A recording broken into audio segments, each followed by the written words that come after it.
Okay, let's unpack this. Welcome, everyone. Today, we're doing a deep dive into something that really affects, well, pretty much everyone across the UK, the affordable housing crisis. It certainly does. It's a huge topic. It is. And our mission here isn't just, listing facts. We want to peel back the layers. We're aiming to understand how the UK housing market actually got here. hmm What does affordable housing really mean? Why should you care?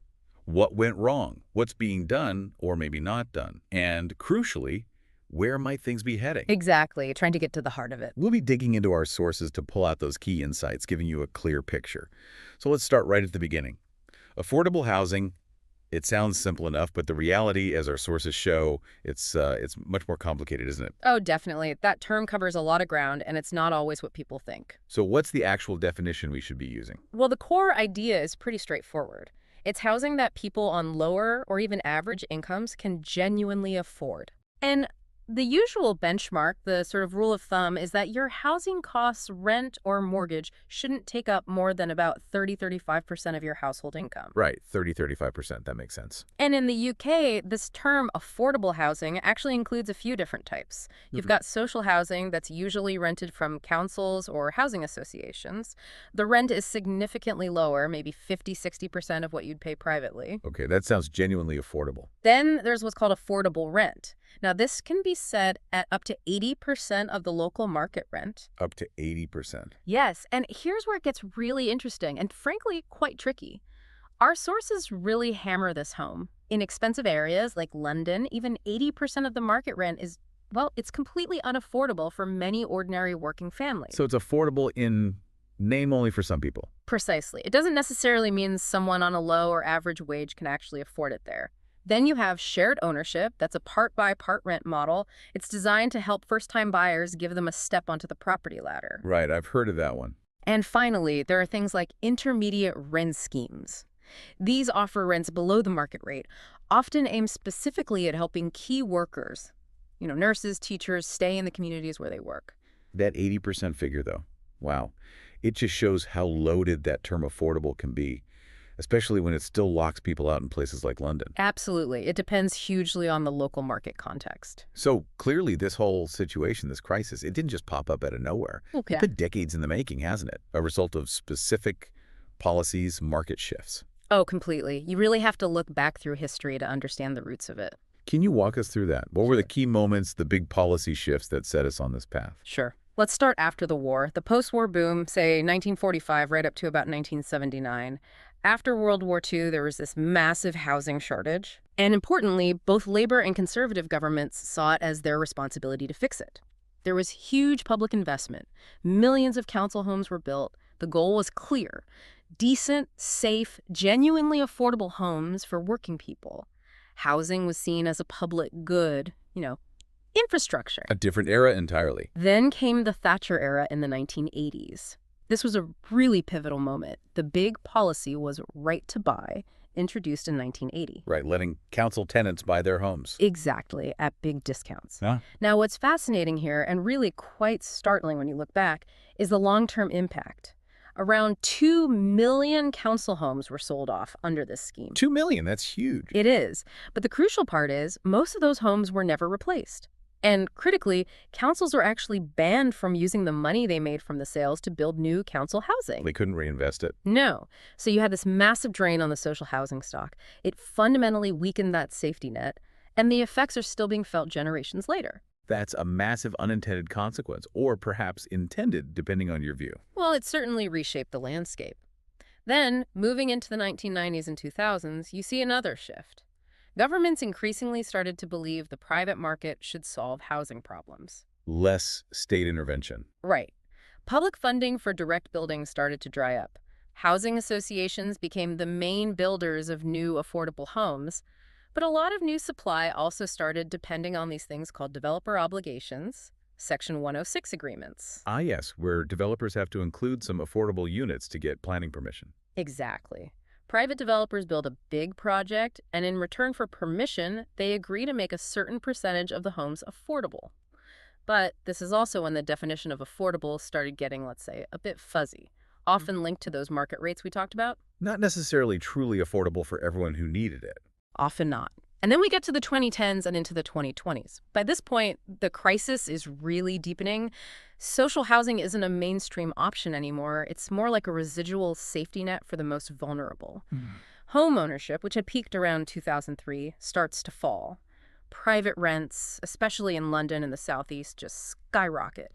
And we see homelessness and rough sleeping figures, which had been falling, start to climb again. It really does sound like a gradual, step-by-step process leading to where we are now. Each decision layering on top of the last. Pretty much. A series of policy choices and market trends colliding. Okay, so we've traced the history. Now let's tackle a common idea, that this only really affects people on low incomes or benefits. Why is having enough genuinely affordable housing actually important for everyone in society? That's such a crucial point to get across. This isn't a niche issue. It impacts the whole of society, the economy, everything. Well, think about it. When you have enough affordable housing, low and middle income workers, the people who keep our cities running can actually afford to live reasonably close to their jobs. Less commuting, better quality of life. Exactly. It boosts productivity, strengthens local economies. Young people can actually move out, start their own lives, maybe start families. Think about key workers, nurses, teachers, care workers, police officers. Do we want them priced out of the cities and towns they serve? No, absolutely not. We need them there. Affordable housing allows them to stay. And economically, when people aren't spending hours commuting, the whole economy benefits. Right. Plus, think about the cost to public services. When people end up in unstable situations, temporary accommodation, emergency housing, it costs a fortune. So stable housing saves money elsewhere. Definitely. If we connect this to the bigger picture, housing isn't just a commodity to be bought and sold. It's basic infrastructure. It's like roads or schools or hospitals. Without a good supply of accessible housing, everything else just starts to creak under the strain. That's a really powerful way to put it. Housing is infrastructure, not just bricks and mortar. Foundational. Precisely. It supports everything else. Okay. That makes it clear why everyone has a stake in this. So we know the history. We know why it matters. Let's dig into the root causes now. What fundamentally went wrong? Why are we in this mess? Right. There are several big systemic problems. The first, maybe the most obvious one, is that we've been underbuilding for decades. Simple as that. Not enough houses. Not nearly enough, especially not enough social housing or genuinely affordable homes. The UK consistently builds way below the estimated need, which is often cited as meeting 300,000 or more homes a year. And why don't we build enough? Is it just planning? Planning is part of it, which we'll get to. But there's a market dynamic, too. The private sector, whose main goal is profit, doesn't really have an incentive to build so many homes that prices fall significantly. Scarcity keeps prices and profits high. Right, that's a stark point. Scarcity is profitable for developers. It's inherent in the model, which leads to the second major issue, the financialization of housing. What do you mean by that? It means housing has increasingly been treated less like shelter, a place to live, and more like an asset class, like gold or stocks and shares, something primarily for investment. Think about the boom in buy-to-let mortgages in the 2000s, or overseas investors buying up flats, especially in London, sometimes just as a way to park money, maybe leaving them empty. Developers naturally build what's most profitable, which isn't always the type of housing most needed, like social rent homes. So homes as investments rather than homes for people. That shift has been profound. A third big problem area is the planning system. It's often described as slow, complex, quite politicized at the local level. NIMBism. Not in my backyard. That's definitely a factor. Local resistance to new development can cause long delays or scale back projects. There's also lots of red tape, and local councils often lack the resources to manage the system effectively. Plus, as we touched on, developers can sometimes argue that providing the agreed amount of affordable housing makes a project unviable financially. They can wriggle out of their obligations. They can try, and it puts pressure on councils who want the development to happen. It's a constant tension. Okay, so underbuilding, financialization, planning bottlenecks. Anything else? Yes, a fourth key factor is the impact of benefit cuts and rent policies. Social housing rents have generally been allowed to rise, sometimes faster than inflation, while housing benefit support hasn't kept pace, especially with caps being introduced. Creating a gap. A gap that low-income families struggle to fill. And things like delays in universal credit payments can push people into rent arrears, leading directly to evictions and, ultimately, homelessness. Wow. It's a complex web of interconnected problems. Underbuilding, finance, planning, benefits. They all feed into each other to create the crisis we see today. So given this pretty bleak picture of systemic issues, Huh. what has the government actually been trying to do about it? Have there been any recent policies aimed at tackling this? Yes, there have definitely been initiatives. For instance, there's the Affordable Homes Program, or AHP. The current one runs from 2021 to 2026 with about $11.5 billion allocated. Okay, that sounds like a lot of money. It is, and the aim is to help deliver around 180,000 new homes. But it's important to note only a portion of those are for the lowest cost social rent. Many are for things like affordable rent or shared ownership. So not all targeting the deepest need. Not necessarily. Then you've got schemes like the First Home Scheme. This offers new homes to first-time buyers at a discount, typically 30%. Helping people onto the ladder. That's the idea. But again, critics point out that even with a 30% discount in many high-priced areas, these homes are still out of reach for people on average incomes. There's also been funding for building on brownfield sites, previously used land, and various attempts at planning reforms to try and speed up the process. And rent caps, you mentioned those earlier. Yes, specifically in the social housing sector, caps were introduced in 2023 to limit how much rents could increase in a year, providing some protection for tenants. Okay, so there are things happening. But how effective are they, really? Are they fixing the core problems we just discussed? Well, that's the critical question, isn't it? And the analysis suggests these approaches have significant limitations. That says. A major criticism is that there's still far too much policy focus on homeownership, things like Help to Buy or first homes, and not nearly enough on massively increasing the supply of social rented housing, which is where the need is often most acute. Right, focusing on one part of the market. Exactly. And the definition of affordable is still often pegged to those high market rates, which, as we've said, doesn't mean truly affordable for many. Councils, who historically built most social housing, still lack the funding and the powers to really build at the scale needed to make a dent in the problem. They're still constrained. Largely, yes. And the system remains heavily reliant on private developers, where the public interest in genuinely affordable homes can often come second to commercial viability and profit margins. So this raises an important question. Are the current policies just tinkering around the edges? That's certainly an argument many observers and our sources make, that they aren't addressing the fundamental structural issues. Which leads us perfectly to, what would address those issues?